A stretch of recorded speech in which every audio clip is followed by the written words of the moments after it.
Tapi kalau kita lihat dari versi otak pendeta, mereka mengatakan kami tidak tahu secara pasti. Berarti bukan haram. Begitu kita mengucapkan selamat Natal bukan haram. Berarti sama-sama goblok dengan kafir.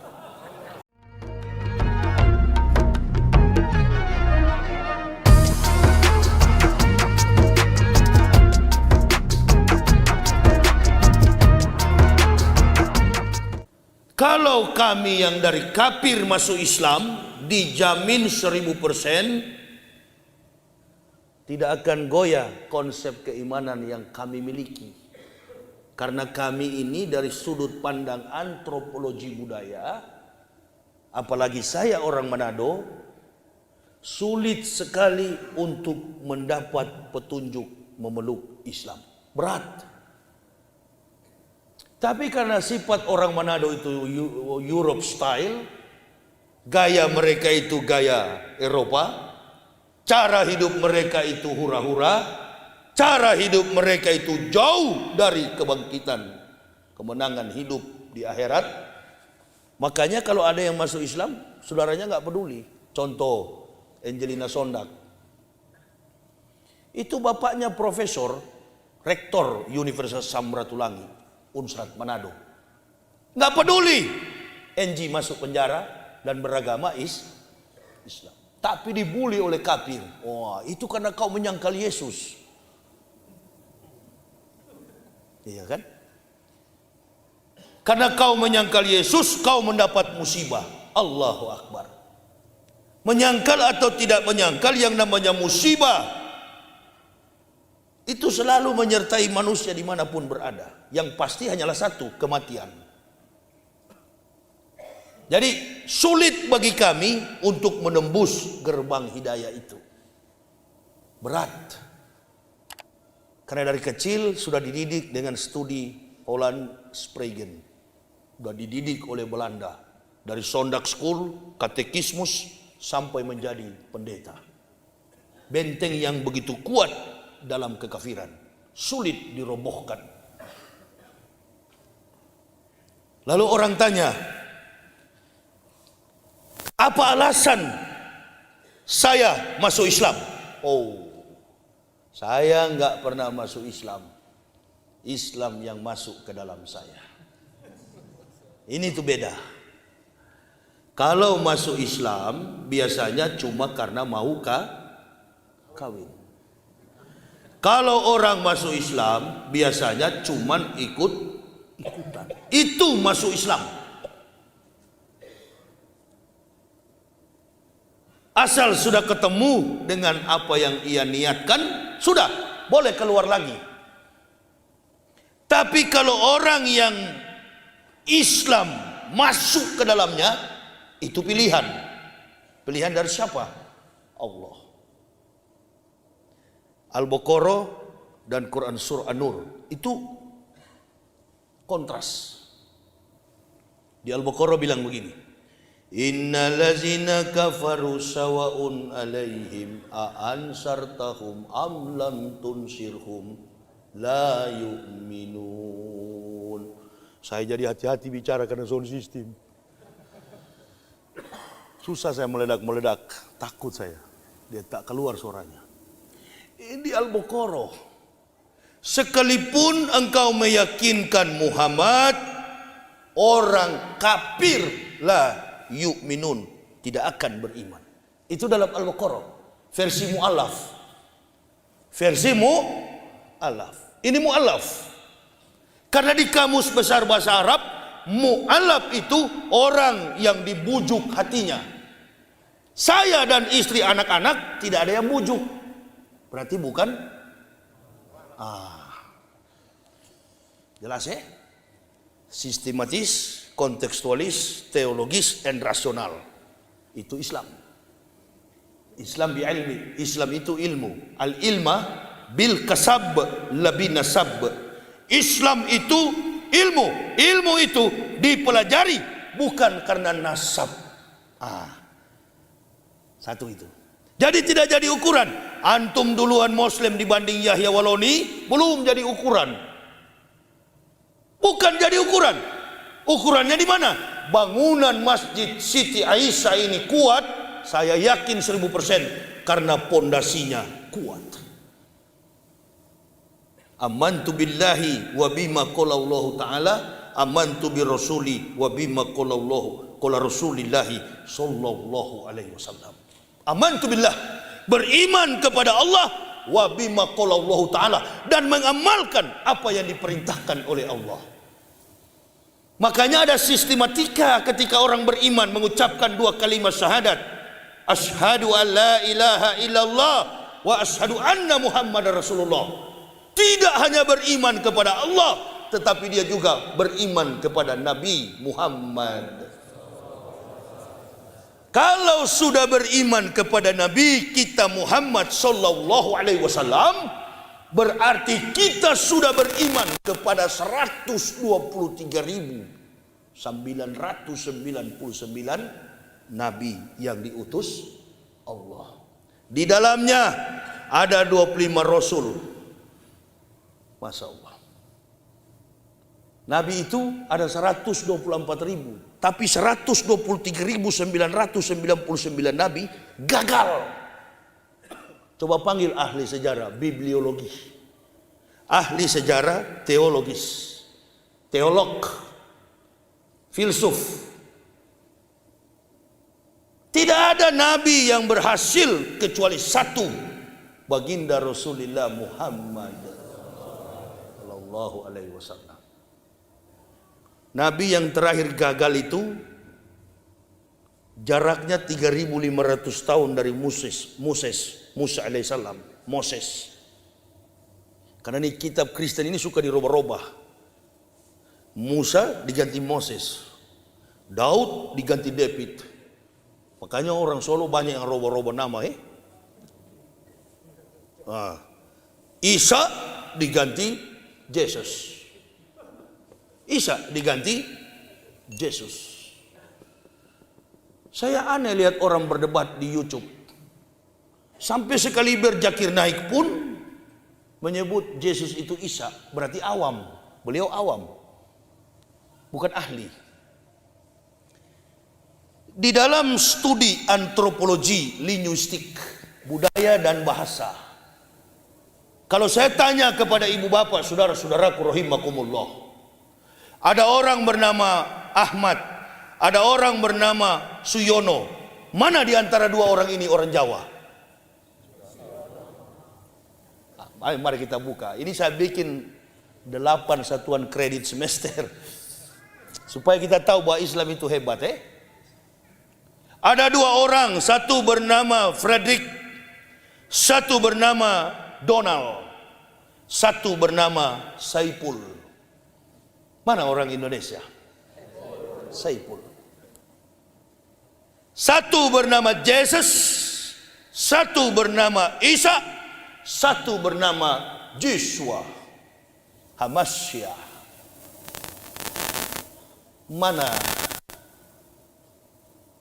Nabi yang ke-24 yang disebut dalam bahasa Arab Isa yang sebenarnya? Bingung akhirnya kan? Karena sudah terkonsep di dalam mindset kita. Bible Kristen itu kita anggap Injil, kita sebut Injil. Isa kita hubungkan terus dengan Yesus. Bahasa asli Isa itu, nama di kampungnya adalah Joshua Hamasya. Lahir di Bethlehem tanggal 6 sebelum Masehi. Dalam buku saya halaman 86, Profesor Dr. JLCH Christian Abineno, seorang teolog Kristen terkemuka, berkata, sampai hari ini kita tidak tahu secara persis tanggal, bulan, dan tahun berapakah Yesus itu dilahirkan. Lihat Abineno, ibadat jemaat dalam abad-abad pertama, Badan Perpustakaan Kristen BPK, Jakarta 1961 halaman 64. Yang berkata ini bukan Yahya Waloni. Yang mengatakan ini pendeta kaliber kelas dunia Abineno, teolog terkemuka di kalangan Kristen. Dia yang berkata, sampai hari ini kami tidak tahu secara persis tanggal, bulan, dan tahun berapakah Yesus dilahirkan. Berarti tahun 2006 Pak Maruf Amin, Ketua MUI, menurunkan fatwa menyebut Natal itu haram. Tapi begitu 2018 mau calonkan diri jadi presiden, dia berdiri di depan kamera lalu mengatakan, selamat hari Natal. Udah ngos-ngosan pula, selamat hari Natal. Dulu haram. Apakah menyebut selamat Natal itu haram? Saya tidak. Banyak jamaah yang WA ke saya, Ustadz, betulkah selamat Natal itu haram? Tidak. Tidak semudah itu mengharam-haramkan orang Islam. Tapi kalau kita lihat dari versi otak pendeta, mereka mengatakan kami tidak tahu secara pasti. Berarti bukan haram. Begitu kita mengucapkan selamat Natal bukan haram. Berarti sama-sama goblok dengan kafir. Mana lebih keras kira-kira? Keras boleh, tapi ilmiah. Sehingga lawan tak mampu untuk membendung. Lapor polisi pun nggak mempan ini. Karena ini bukan saya bilang, saya cuma menyampaikan. Pendeta sendiri yang ngomong, tidak ada data secara persis. Tanggal 25 Desember itu adalah hari kelahiran anak dewa matahari. Perjalanan inilah yang mendorong saya untuk mencari tahu di mana letak kelahiran Al-Masih atau Yeshua HaMashiach. Dia lahir di Bait Lam, Bethlehem. Tanggal 6 sebelum Masehi. Romawi menjajah Yerusalem dari tahun 65 sebelum Masehi sampai 6 Masehi. Isa dilahirkan 6 sebelum Masehi. Nabi kita Muhammad dilahirkan 21 April tahun 571. Jelas kan? Sehingga kita di kalangan umat Islam ada yang merayakan Maulud Nabi. Nggak usah lagi kita bilang itu haram. Kalau antum tidak mau ikut, tidak apa-apa. Nggak apa-apa, itu kan syukur. Sedangkan Kristen saja yang salah dirayakan Natal. Antum mau ngomong apa? Berhenti tuh menghina-hina sesama Muslim. Bidah kafir kepada sesama hanya memperkokoh benteng kafir itu. Makanya orang kafir mencari titik kelemahan di mana ada keretakan perpecahan antara ukhuwah Islam ini. Saya paling tidak suka kalau dengar ada penceramah yang suka menjustis sama Muslim. Karena saya suka kalau orang Islam itu bersatu. Saya bukan NU. Kalau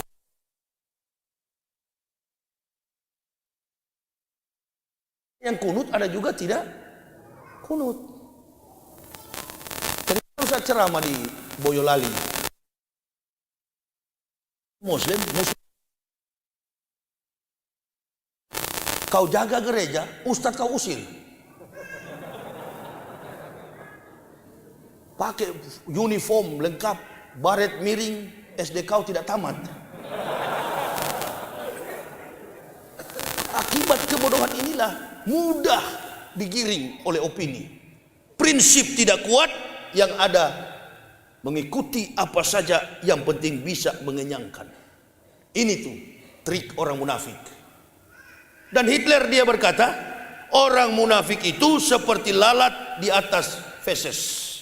Dia berputar di atas feses, yang dia konsumsi adalah feses, tai. Saya sudah pensiun dari pemakan tai. Sekarang ada yang ikut. Nggak apa-apa. Membuka ruang kepada kita untuk berpikir, oh memang kalau sudah Muslim harus lurus. Ya, ini agama yang lurus. Nggak boleh separuh-separuh. Ya ayyuhalladzina amanu udhulu fisilmi kafah. masuk ke dalam Islam secara sungguh-sungguh, benar-benar. Bukan separuh-separuh, bukan setengah-setengah. Kemarin kan saya tantang itu. Satu Indonesia pendeta lawan saya sendiri. Bukan berkelahi secara fisik. Jangan memperalat masa Muslim. Saya nggak usah peralat Muslim. Dia juga jangan memperalat masa Kristen. Duduk kita di meja debat, berkelahi, bertarung kita secara intelektual. Karena manusia ini perlu penjelasan. Saya ceramah di sini bukan menyerang Kristen, bukan. Sayang kepada mereka supaya masuk Islam. Asyidau alal kupar, keras kepada kafir supaya sembuh, termasuk wali kota Solo ini.